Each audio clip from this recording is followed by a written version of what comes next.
Madame Bovary, Gustave Flaubert. Plus d'une vingtaine d'années plus tard, je ressors ce livre que j'ai jamais lu. Je l'ai acquis en classe de première A4 espagnol lors de ma rentrée des classes. Autant vous dire que ça date. J'ai déménagé autant de fois que possible dans cette seule vie sans jamais m'en débarrasser. Fait étonnant, je ne l'ai jamais lu. À cette époque, je lisais beaucoup de Barbara Cartland, de Harlequin, donc le récit du livre qui était conté partout ne me correspondait aucunement. Il faut dire que chaque personne qui en parlait mettait en avant l'adultère et c'était un peu dérangeant pour moi. J'en ris.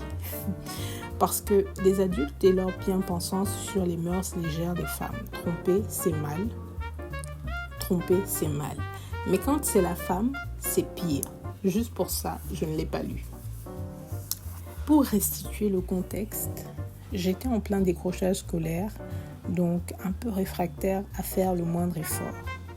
Ce livre est incroyable parce que c'est un récit sur l'ennui où tout va basculer. Quelqu'un va perdre pied et va s'enliser dans les dettes. Et les dettes vont conduire à son suicide, ce qui va entraîner la fin d'une famille.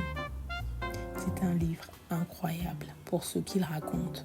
Et vous pouvez voir que j'ai fait des notes, j'ai fait des annotations. Ça, c'est quand le livre me prend la tête, quand je suis concentrée, quand je vois des parties qui me parlent.